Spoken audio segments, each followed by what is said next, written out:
So I have over here, it says a gentle reminder.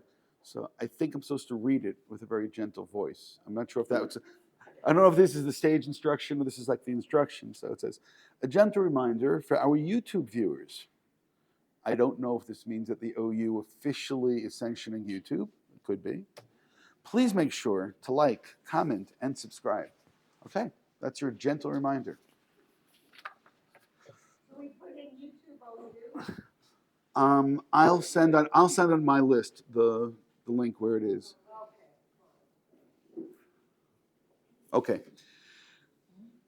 So we are in Parshat Terumah. So just in case anyone made a mistake and did not intend to come today, we're in Parshat Terumah. Happy birthday, Mazel Tov. Did you bring a cake for everyone?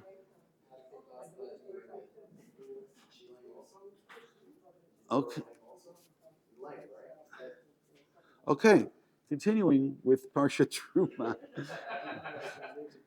The thing about Terumah is that there is this extreme sudden shift from everything that happened till now, even though you could have argued that last week's Parsha was an extreme sudden shift from what we had before.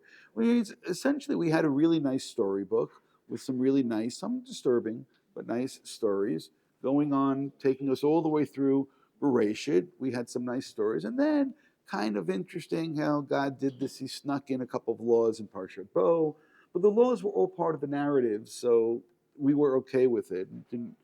And also wasn't overwhelming. And then we come back for this rendezvous that we were told that we're going to have by Mount Sinai, and then before we know it, we start getting laws, and laws and laws and laws, and then we get to Parshat Mishpatim, and we get laws and laws and laws, and it just increases. And you know what? The laws were interesting, and for the most part, this is where we got to last week. For the most part, the laws were interpersonal and things which were about social justice, creating society, keeping a society, rules of engagement that will all get along with one another. There were a couple of things along the way. We had some holidays, we had some other things, but then we get to this week's parsha, and then boom, and we enter into a whole new world. So I want to try to understand something about this world, and we also need to understand our own biases. So let's think about this as follows.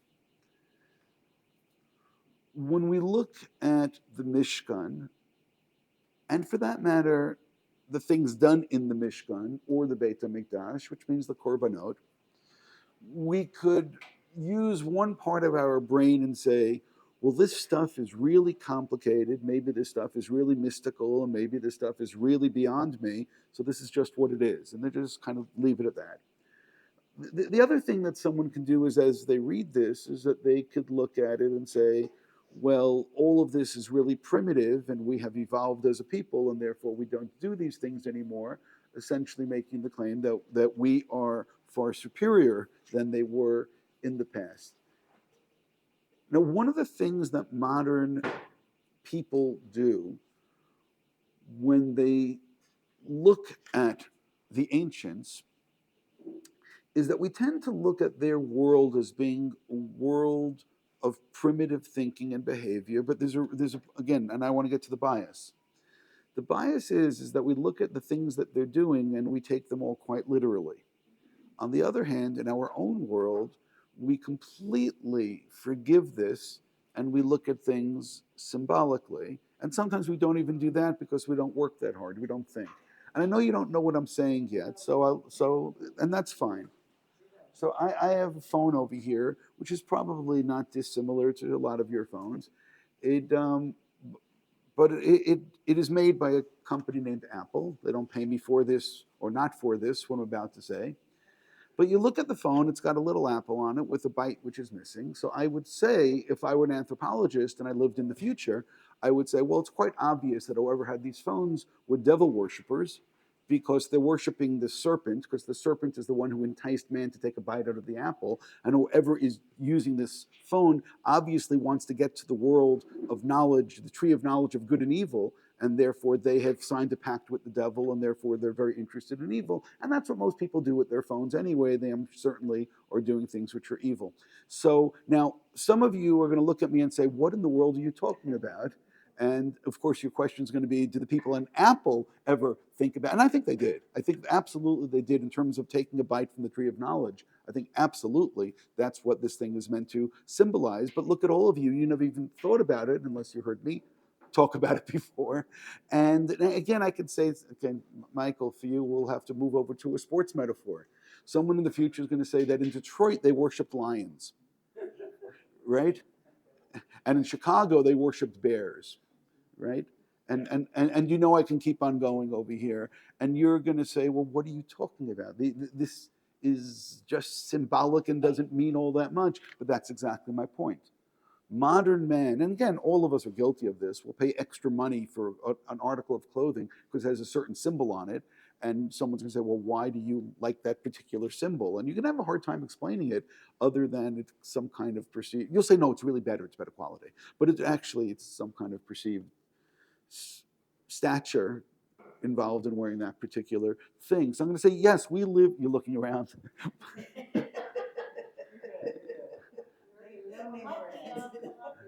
Yeah, you know. So again, we live in a world where our appreciation of symbolism it's almost subconscious. We don't even think about it. We take it as and it registers because say, oh, that guy's got a Lions hat on him, so he's probably from Detroit and he's a Lions fan. But it's not going to mean all that much else to you. So I want to go back and think about things within antiquity. And my first thing is to say, don't be literal with them. Don't go and judge things that happened in the past or things, the symbolism. And quite the opposite. I think that the more we understood the symbolism of the Mishkan, of the Korbanot, the more we would understand what is taking place, then actually be able to penetrate the inner wisdom and understanding of all of this. But as I said, we stand on the outside. The one who probably did the best at this is Rav Hirsch. So if you're and I did not look at any comment of Rav Hirsch preparing for today, but I'm just telling you that Rav Hirsch is the best when it comes to this. He understood this, he looked into this, and he makes suggestions on this. So I'm saying that is one way, absolutely one way of pursuing it. So what I'm actually going to be stuck with today is something towards the very beginning of the Parsha, Basuli Mikdash, which itself could be something which is beyond our understanding.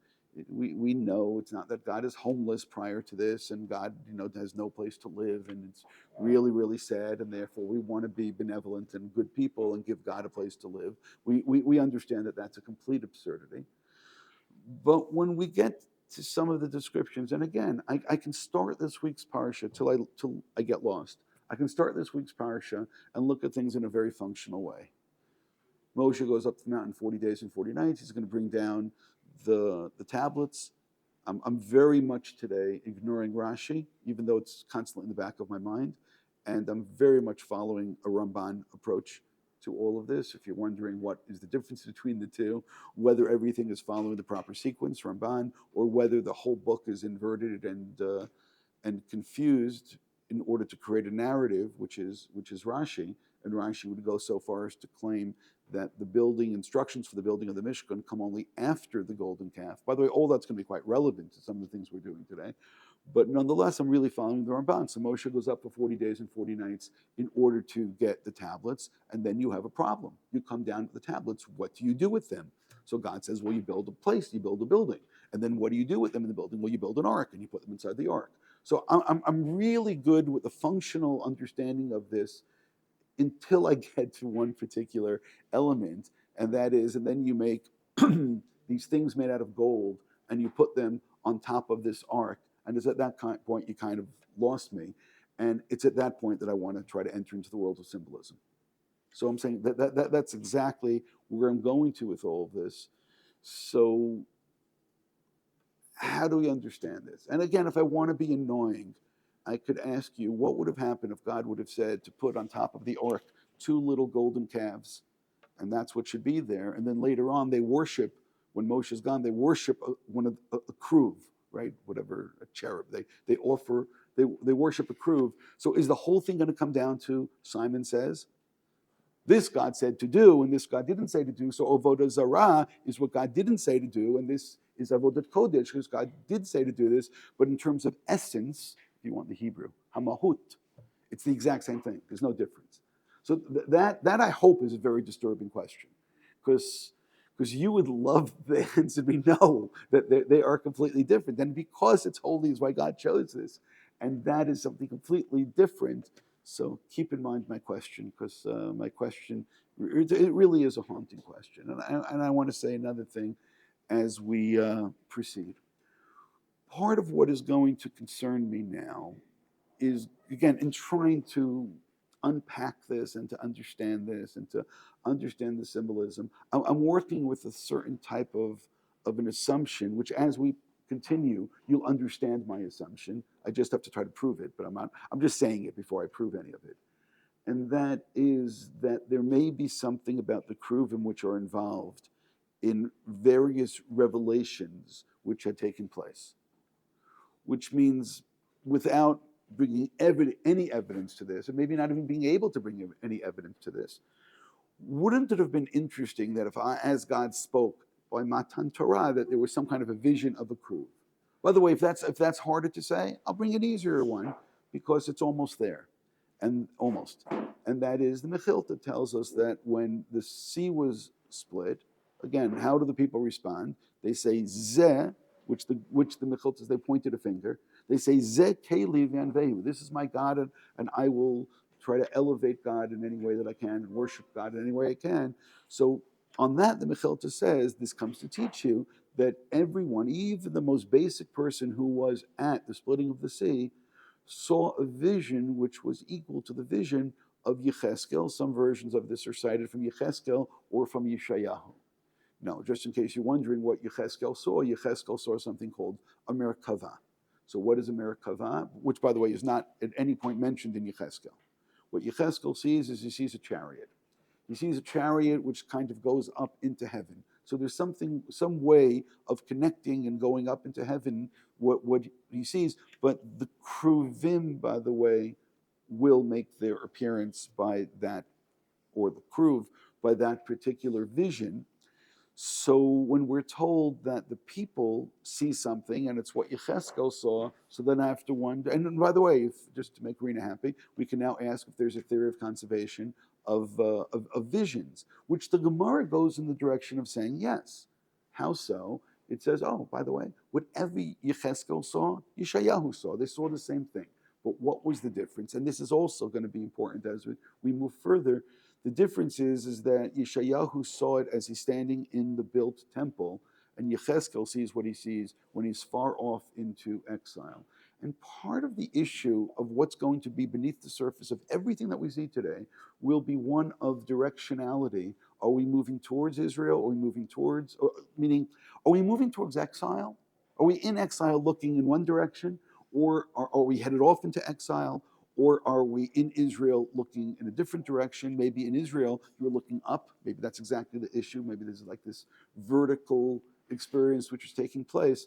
But nonetheless, I'm going to say it again. The Gemara tells us, again, the Gemara says that Yecheskel and Yeshayahu saw the same thing, but one saw it from standing in the Beit HaMikdash, and he sees it, versus Yecheskel, who's far away off into exile. Which, by the way, that's the reason why the prophecy of Yecheskel is so important, is because it's so much more detailed, because he is so far from holiness. He has to describe all the holiness so much more so therefore it became the absolutely favorite text of mystical inquiry in antiquity. Are we good so far? Okay. So I will keep on trying to lose you as I proceed. Because what we're going to do is delve into a world which is maybe a very unfamiliar world, but that is a world that deals with mystical visions, and I'm more concerned with visions than experiences. So don't worry, we're not doing a class trip. Okay, we're not going anywhere. We're not going anywhere. But what we will try to do is to understand certain things, and I am going to work with this assumption that this thing which is seen again and again, and that may help us a lot in this. And I want to say one more thing about this. And that's specifically for today, or even more specifically for yesterday when I was doing a lot of the thinking and a little talking about this as well. The Keruvim themselves, the consensus of what we understand about them is one of looking like babies, looking very innocent, and innocent is, I think, the best word. And we're going to see as we move on that even this is not going to be so simple. It may be very contextual, but seeing something which is very young looking and innocent. And of course, yesterday, as the funeral was taking place for two innocent children, I kind of even imagined for a moment of the two Keruvim having red hair and having these innocent children who were killed, and what an unfortunately, tragically perfect Parsha to be talking about Keruvim and innocent cherubs and so on. And of course, there are people who do not like innocence and do not like purity and do not like things like this and rather bring the world into a place of pain. So we'll keep that in mind as a background as well. And I think that now we have enough to start.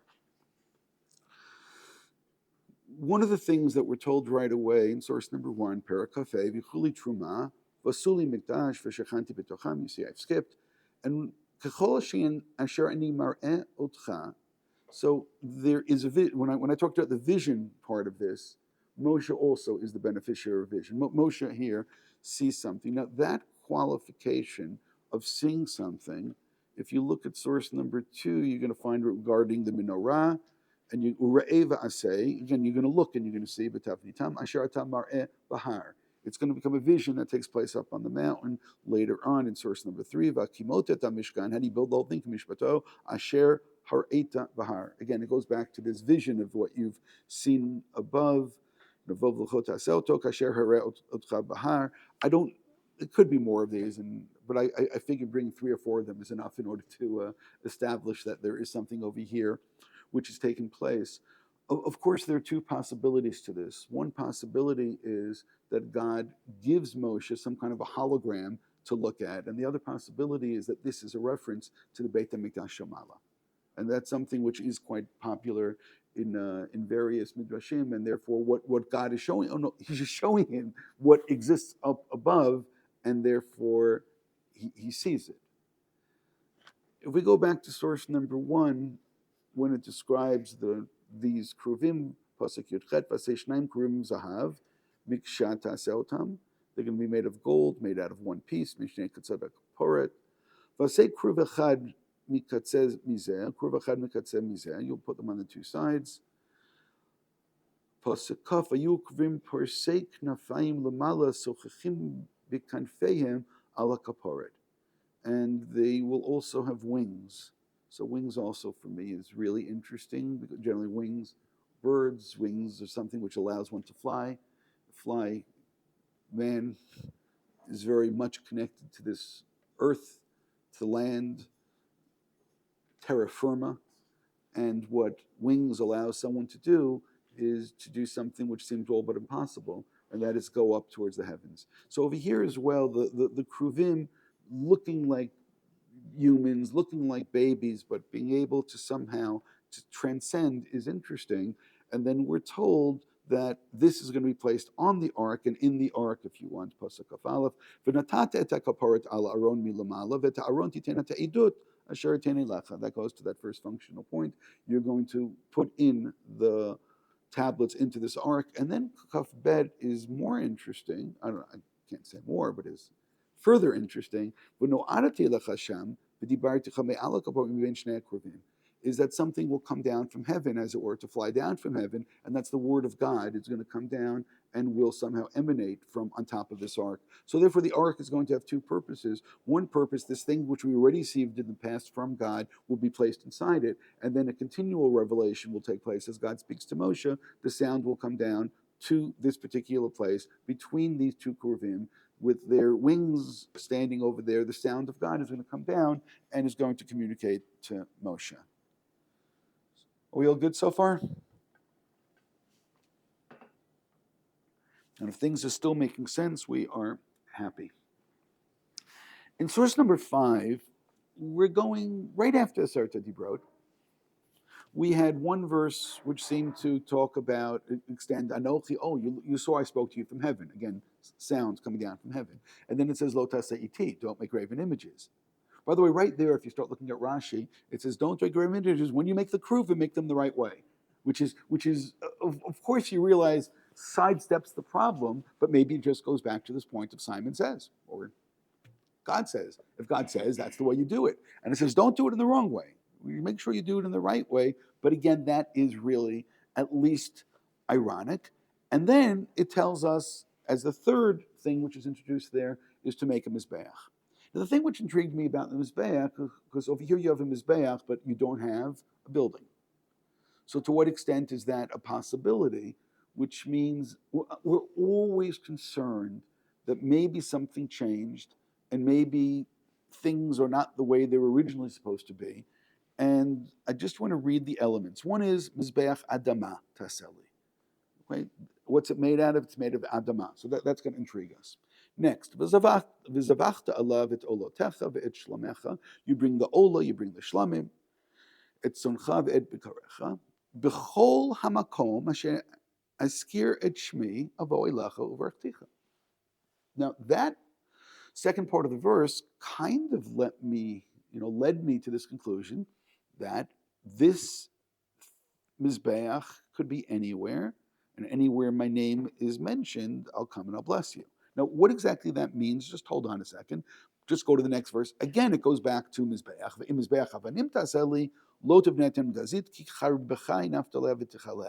Don't use steel, don't engrave, don't let the metal touch the stone. The metal can't be put to the stone.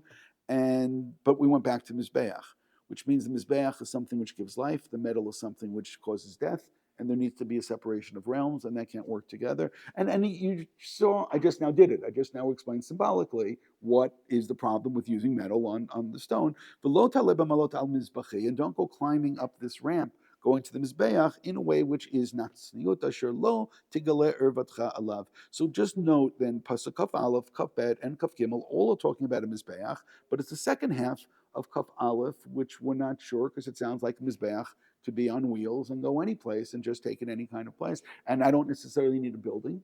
I don't necessarily need there to be a Mishkan. So I'm saying that's what really was intriguing me.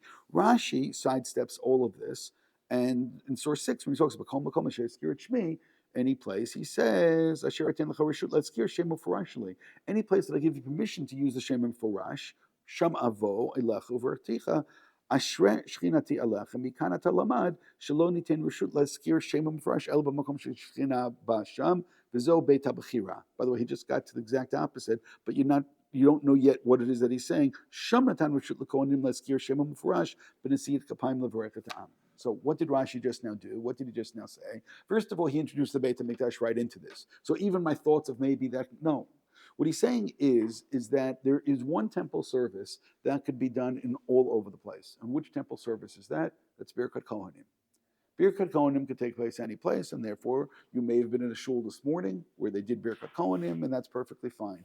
But if they did do Birkat Kohanim this morning in shul, I'll tell you what they didn't do. They didn't use the Shem HaMufarash when they said Baruch Atah. They didn't say, or Yivrecha Hashem. They did not say what it says. They just said the way that we normally pronounce it. They did not say the ineffable. Of course, you're going to say if it's ineffable, then how can you actually say it? But that is exactly the point. But in the Beit HaMikdash, the Kohanim would use the Shem HaMufarash, and they would say God's name. And over here, he's saying, again, it's interesting, because the Pasuk actually said, B'kol makom asher askirat shmi avo elecha uverachticha, and instead of saying B'kol makom, first of all, Rashi took it away from the whole question of the Mizbeach. Secondly, he says, B'kol makom means only one place. And what's that one place? That's in the Beit HaMikdash. So I'm saying it really is interesting what Rashi did over here, but let's move to the Ibn Ezra. In source 7, V'tam b'kol makom asher tzkir shmi perush b'kol makom asher asim zecher l'shmi shekvodi shochen sham k'mo Shilo v'nov shamad sham ha'aron. Exactly the opposite over here by saying, yeah, there could be this possibility of a Mishkan being in various places, but he's not saying you can randomly build a Mizbeach in any place rather than Mizbeach as part of the Mishkan. So part of what this did for us is that, at least the way that Ibn Ezra is looking at this, that at the end of Parshat Yitro, we actually have foreshadowing to the beginning of Terumah. The beginning of Terumah is going to tell us about building the Mishkan, and he's going to say, yeah, we already started that back at the end of Yitro, and it continues. Let's see, how much further should we go with this?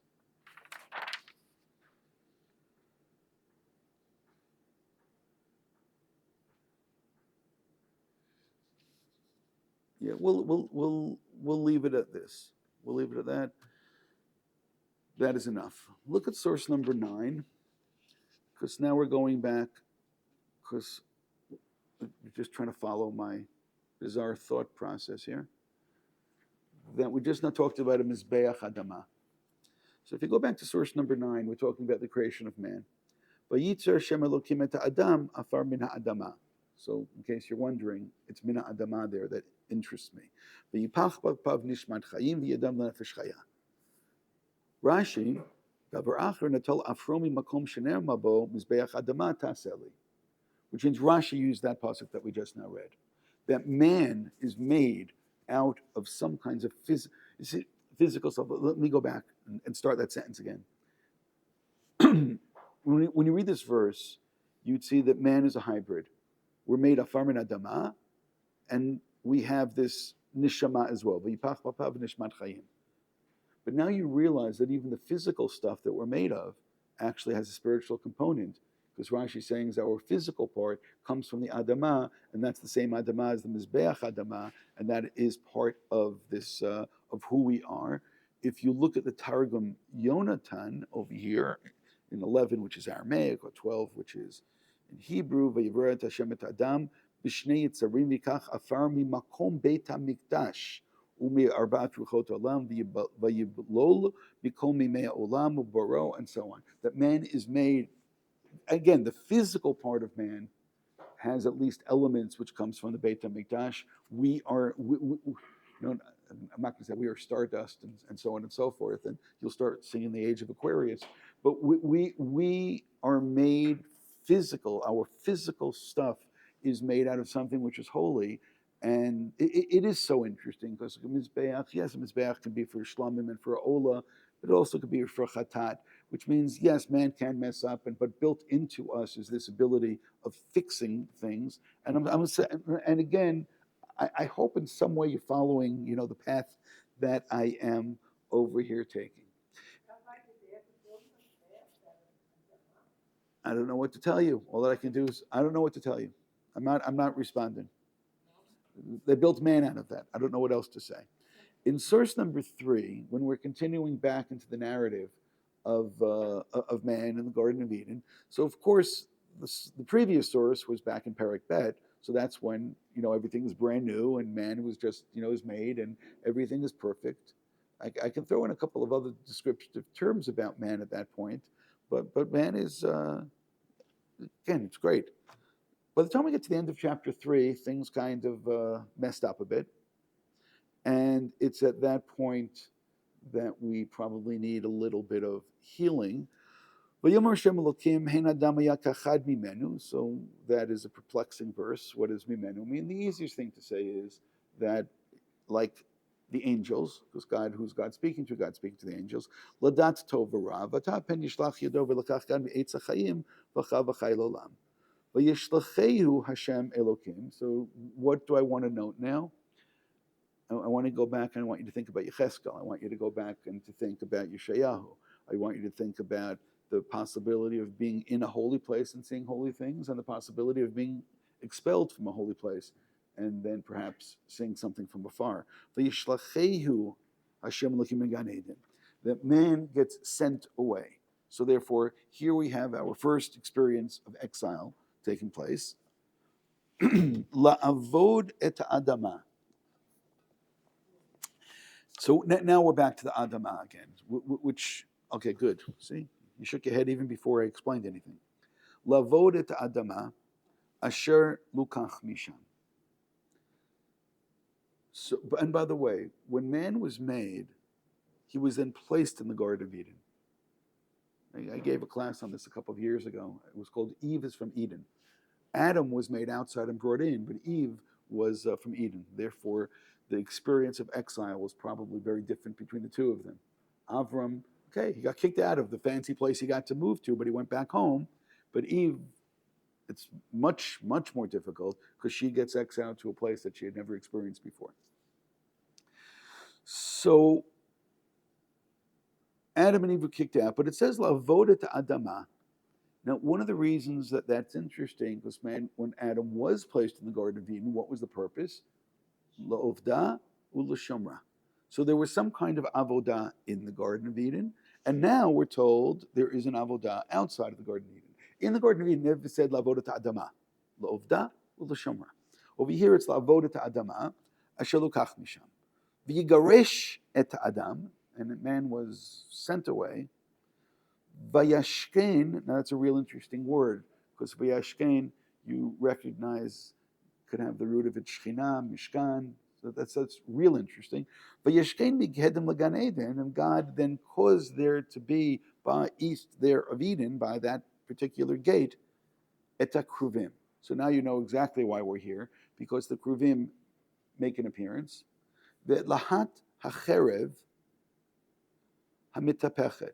And then, of course, I say of course, because then you'll say, yeah. Of course, then you're wondering about the connection between cherev and chorev. Et hacherev hamitapechet l'shmor taderech eitz hachayim. And the other thing which is interesting, of course, about eitz hachayim is that you look later on in Mishlei, what is eitz chayim? The Torah is eitz chayim. Eitz chayim hi lamachzikim ba. So over here you have the Keruvim with their revolving swords, which are guarding the path to the eitz chayim. And now you have the Keruvim placed upon the ark, which are, in a sense, guarding and protecting the Torah, Eitz Chaim, which is inside the ark, inside the Mishkan. So just, again, for a moment, to realize that on some level there may be some kind of a connection. But when connections take place, they take place very often in different ways, which means they can be a connection because it's the same, they can be connected because of a contrast. And I want to read over here, first of all, something I said in passing, source 14, Darish Rabbi Papus, Hein Adomayot Kechad Mimenu Keachad Mimalchei Hasharet, like one of the angels. Man will become like an angel. Okay, and what happens instead? Man is kicked out, and what's placed there instead? Keruvim. Now, I would say, if I didn't know better, I would say that the Keruvim certainly sound angelic. They even got the wings, right? They sound very, very much like angels. So man is not going to be the angel, but the Keruvim are placed there. But then we look at Rashi in source 15. And by the way, we want to continue that midrash in 14. Rabbi Akiva doesn't like what Rabbi Papa said. If you look at source 15, Et Keruvim, Rashi says, Malchei Chabala, that these are destructive angels. So now, that's not what we necessarily would have thought of. You know, what happened to our nice, innocent, and so on, cherubs, right? Valentine's Day image. We thought that this was all very nice, and now we hear Rashi saying, Keruvim Malchei Chabala. Ibn Ezra, V'tam l'shonot ha'katuv lo mevigesh ka'asher garash et adam ha'shachein mekomo ha'keruvim mikedem mimizrach ki sham petach hagan eden be'emet uvesod umilat keruvim surot. And the Keruvim means images. Which right away, what he's really telling you is that I know that you're going to say, did he just tell me that? But he is. Because he's saying that they can take upon different faces. They could take upon them different images. Because Keruvim, tzurot. So tzurot could be different. If you want, you can, getting ready, Rosh Chodesh Adar tomorrow or tonight, you can say masks. You can say, but it's different kinds of masks, different types of ways of, I don't want to say disguising, but of appearing. And in case you're not convinced what I just now said, the ha'ed, and the evidence for this is, et kruv mimashech hasochech, v'amar Yecheskel panai, pnei ha'kruvim, v'hu hashor. So right away, just now, if you didn't know this, he's saying, well, what does a kruv look like? A kruv looks like a shore. What exactly is a shore? An ox. What exactly is an ox? An ox is a beast of burden. It's a beast of burden. And now there is this beast of burden in this place, and you have no idea how we just now got here. And the answer is, we just now read the Ibn Ezra. It's going to become a lot clearer as I continue, but first I have to haunt you all a little bit, and that is the recognition and the realization that when I asked you before about the Kruv versus the Egel, I hope you realize that a shor and an Egel are not that different from one another. In fact, they're the same species, but one is the Egel that is all grown up. So now, when I asked you if you would have put instead of a Kruv, you would have put two Egels. What if you put an Egel that grew up? What would that have? Well, you basically just now got back to the Ibn Ezra here. No, it's not just the Ibn Ezra. If it were just some random comment to the Ibn Ezra, everything would be easy, and we would probably just ignore it, right? You'd say, why did you bring such a strange thing? But what I'm telling you now is actually so much more prominent and so much clearer than you realize. But that's why we have to start looking now at some other sources. He continues and he says a couple lines down, and I will note this is the Ibn Ezra Shita Acheret, and I told you last time that especially on Bereshit, there's 3 different Ibn Ezras, so this may not be the one which, when you open your books up and look for it at home, you'll say, hold it, it's not there. Okay, you just have the wrong books. But as you continue, he says, Vitam, well, maybe I'll just read a little bit more. V'hu ashor, shizkir b'tchila, al kain, hodiu ki'ilu amar hatzura shizkarti. By the way, shizkir b'tchila, that is, the parentheses are wrong. It should not say Bereshit. It should say something else there. It should probably say Yecheskel. V'amar pnei adam v'nesher v'shur v'aryeh ki kruvim hema. V'tama kruvim, I know you didn't get that. V'tama kruvim, surot mafchidot ro'ehem, now very close to Rashi, these are frightening things. Uv'yadam lahara hacherev, v'tama mithapechet sheyesh la mishnei tzadeha. Although normally we call that cherev pipiot, a cherev which is sharp on both sides, which is good for killing going forwards and backwards, right? You can far more efficient to massacre. So over here you have this scary kruvim, looking like a shore, armed and dangerous. That's what we have over here. And of course, you're saying, how and why did we get here? So remember I mentioned the book of Yecheskel? Now, part of why Yecheskel is important is that Yecheskel is in the Golah, and he has visions of things which are holy. He sees what we call a chariot, but he also sees in later chapters, he sees the Beit HaMikdash fully built. Chazal actually say that he sees the 3rd Beit HaMikdash, which means he sees the future, he sees holiness, but it starts off from the very beginning, and that's where we're going to start. And that is, source 17. So really important, and I am in exile, al Nahar Kfar. Those who are interested in such things, the word kvar is an anagram of kruv. It's the same letters. So is rachav, merkava, bechor. There's a whole bunch of them that are all connected. Niftachu hashamayim v're'eh mar'ot elokim. So again, what I said from the beginning about having visions of God, and you maybe say, we're asking, well, why and how did I get there? Well, now you realize that that's right here. And it gives you the date and so on. Yecheskel and Buzi HaKohen. It's even more tragic, a Kohen to be off in exile. And it looks up, V'nei ruach sarah ba'amin atzafon, anan gadol ve'esh mit lakachad benogalo saviv mitucha ke'ena chashmal mitoch ha'esh. There are those who will rightfully say that chashmal is a term, is a mystical holy term, and should not be a chevra memshaltit. Okay? Uvitocha dmut arba chayot. And in it there is this vision, there's this appearance of 4 different animals. V'zimareim dmut adam lahena. So it says one of them, it looks like an adam. V'arba panim la'echameim, v'arba kanafayim, and now you have your wings. And if you want to get a little more frightened again, v'ragleim regel yeshara, v'kaf ragleim kikach regel egel. And on the bottom, it looks like an egel. And we'll skip a little bit, and we'll skip. And it says in Pasuk Yud, dmut pneim, pnei adam. Keep that in mind. Can you count to 4? You can remember up to 4. Pnei adam, pnei aryeh, pnei shor, upnei nesher. Good? Good. And they glow. They glow. By the way, gold also glows. Should we skip a little bit more? In one of the most famous passages during dealing with the Pardes, is Rabbi Kiva says, when you get there, don't say Mayim Mayim. So over here, there is a call of Mayim Rabim. So we'll just note that. Going to Pasuk Kavav, Uma'al Rakia Asher Arosham. This was really the Pasuk referred to earlier. It wasn't Beresh, it was here. Umareh Evan Sapir Dmut Kisei. No, keep in mind the Kisei. That's also important. The throne of God. Dmut Kisei Dmut Kimareh Adam Alav Milamala.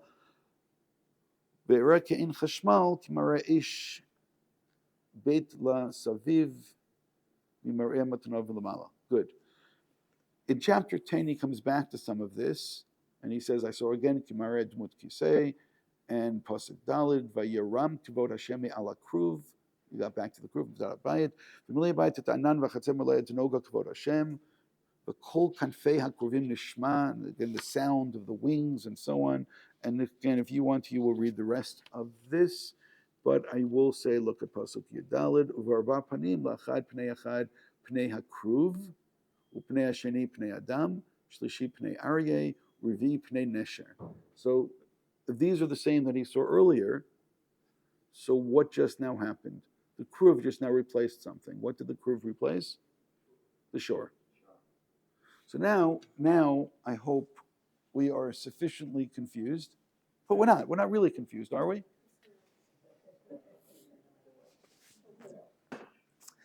Yeah, I know your confusion. The first question you ask yourself is, why did I come today? The second question, the second question you're saying, does he know what he's talking about? That's the next question. But what I actually just now pointed out is what the Ibn Ezra had said.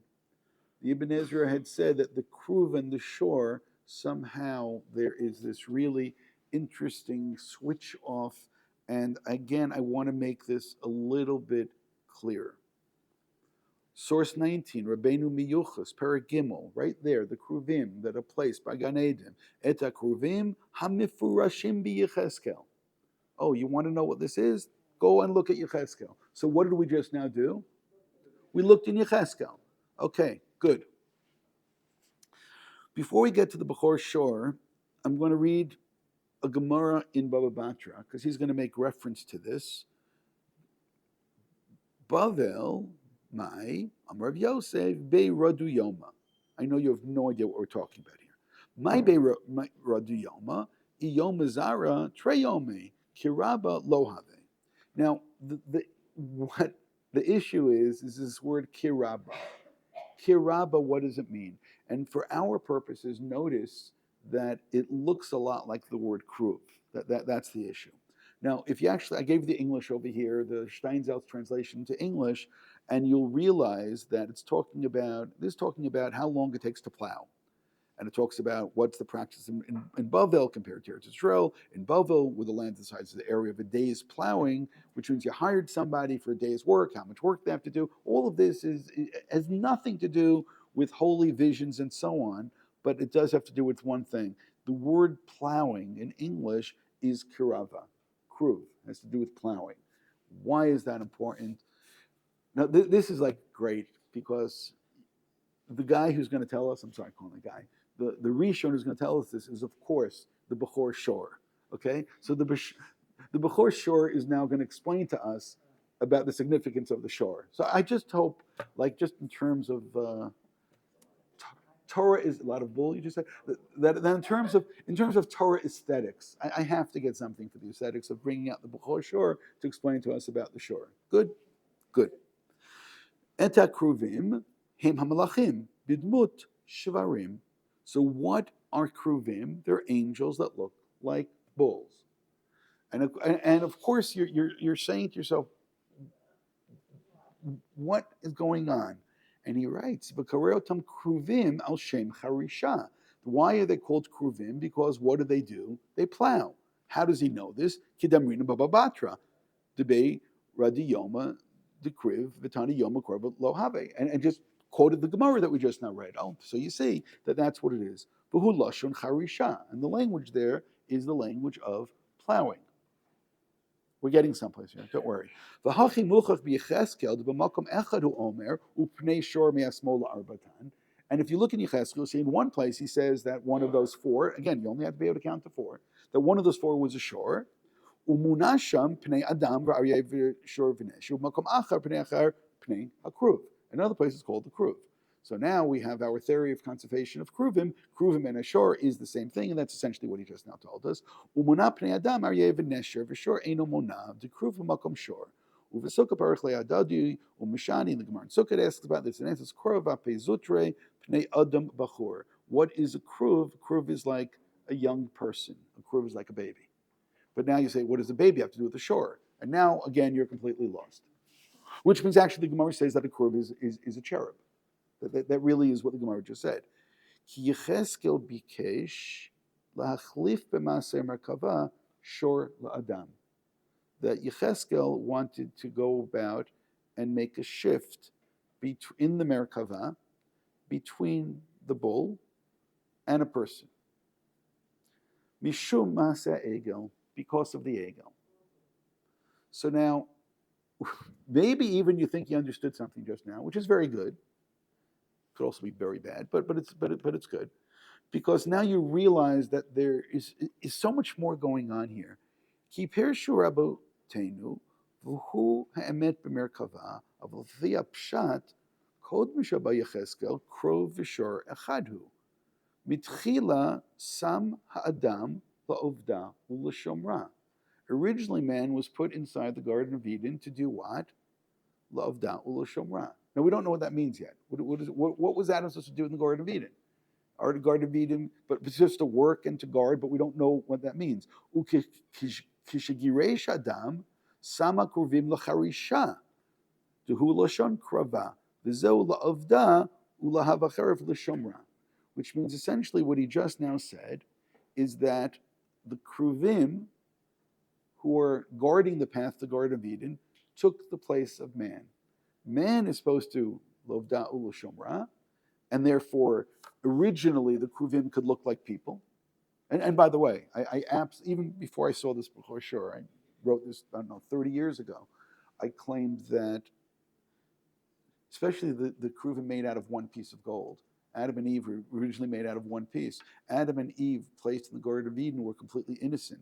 Eating from the tree of knowledge of good and evil is what took away the innocence. When they took away the innocence, they got kicked out. But what was placed there in their place was the Keruvim, who have this look upon innocence, which is essentially man at his apex is placed over there, or certainly within the Mishkan. That's what's there. Which means if the point of the Mishkan is that man can go undergo a transformation, we can be people who are involved in a world of sin, but nonetheless we can revert back to who we were beforehand. So therefore, part of what I now hope you realize with that last 20 seconds, what you now realize is the changing face over here of the Keruvim is really interesting, because the changing face may very well reflect the change that human beings undergo when we go from a world of innocence to a world of sin. We go from a world of sin to try to reacquire a world of innocence, and therefore constantly seeing these Keruvim, who themselves may have an evolving face, becomes that much more interesting, because these images are actually incredibly symbolic and significant when it comes to trying to understand what are the possibilities of man. Again, man is created in the image of God. Man, right? God blows into man this soul of life. So when man is created in the image of God in the Garden of Eden, Ovda L'Shamra, I would assume that all of this are spiritual constructs. Nonetheless, we go and we sin, right? Take that bite of that apple. Don't tell me it's not an apple. It's of no concern to me. We take that bite of that apple, and at that point, we end up being expelled, and we have to go, and we have to go. So now man has changed. Man has lost their spiritual luster. We're still in the image of God, but something is jaded, something is tainted, something is damaged. And now we're something else. And now guarding that path is these Keruvim. Now these Keruvim are very frightening. That's also which is really interesting. Why are they frightening? Are they frightening because of who we have become? Or are they frightening because they're objectively frightening? Are they frightening because they took on a different face? Part of what the Bechor Shur is saying is that they're now replacing man. Man's job now is to work the land. What does that actually mean? That man now we have to work the land. What have we become now? A beast of burden. We have become a shore. We have become the people who now have to work. So now the reflection over there of these Keruvim, now they look like a shore. They're very, very frightening because they reflect who we have become. Hold it. Is this making sense now? That should be scary for all of you now. If this is if all this is making sense, don't worry. When you try to repeat it, all of it's going to be it'll be all over. If you see, the thing is, the Rabbeinu Miyuchas and the Bechor Shor, the Gra in source 22, and there's half a dozen other commentaries who go in the same direction, who understand, first of all, if you read Yecheskel chapter 1 and chapter 10, then you realize that something took place. Chazal took note of that. Therefore, when the Keruvim are placed over here, what are they doing? They're saying, okay, if Keruvim here and Keruvim there should have a similar type of identity to them. So now the only question is how much more time we have and how much further to go. I'm ready to stop, by the way. I think I've gone far enough for today. I will point out that there's another chapter to all of this, at least one. There's multiple ones. But one of them will be source 23, which will be the sulam that goes up and down. And the angels going up and down on the sulam, and what Yaakov sees. And the Zohar will tell you in source 24, what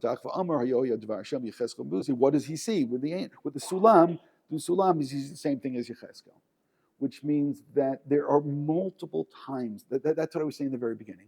There's multiple times where this kind of vision is one which will take place. In source 25, the Midrash, and there's multiple Midrashim that say that Rabbanan Amri Sulam Sinai. By the way, the reason for this is Shehu Minyan Sulam. Sulam is always spelled without a vav. Sulam and Sinai have the same numerical value. This is one of the midrashim that point at a gematria, but they say it's the same because what is a sulam? It's a way of getting up into heaven. What is Sinai? It's a way of connecting heaven and earth. Both places you have the heads up in the skies and the feet down on the ground, but it's pointed out this is the same. And B'nai Malachei Elokim ze Moshe v'Aaron, and there is a lot more to say about this. What I will end up stopping for today, because again, we went far enough, is to say that the Keruvim themselves represent this idea of man having wings and being able to connect up to heaven. Sometimes there's going to be a vision that will take place, like Yaakov has a vision of the angels going up and going down, again, going up and then going down, but we have the ability to go up. Sinai, the word of God comes down, and then it's placed inside a building together with something that looks like man in the perfect occurrence of man, with wings, which again are able to connect us back up into heaven, and the word of God comes down.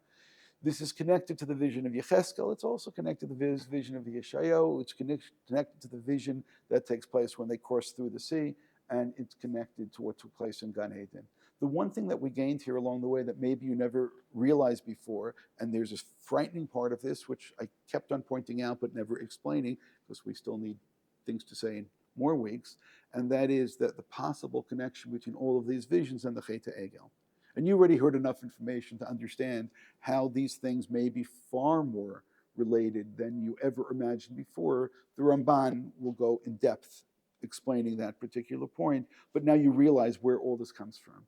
It's that it's not just that the sword is a revolving sword. What we have over here is a revolving or evolving Keruvim as well. I don't know if evolving is the right word, but it really is that different faces can be shown at different times because different things are taking place. Man was supposed to be a spiritual being who's in the Garden of Eden, involved in divine work, or work of the divine, involved in something which is spiritual. And maybe the Beit HaMikdash is the next time that a place like this will exist, that we can be involved in something which has to do with the divine. And therefore, the Keruvim are placed at the entrance when man is kicked out, but now they look very frightening. That looks like a shore. But again, if you look at Yecheskel, you realize that one time it's a shore, one time it's a Keruvim. What just now happened? Well, if man is living up to what they're supposed to be, then they look very innocent and very angelic, and therefore the Keruvim have one particular identity to them. But when man is expelled because man messed up, then we end up having man becoming a beast of burden. And that's what actually it says. Now you have to plow. Now you're going to have to work. So now that we become this shore, and now there's this different element to it. So as I said, all of this as an introduction to the Chet Egel, which we're obviously not going to talk about today, you realize that there's a lot more to this, but the frightening thing is the extent that man can change within themselves and cause terrible things within themselves to emerge, and then to think about the domino effect that this has within a spiritual reality in which we live in.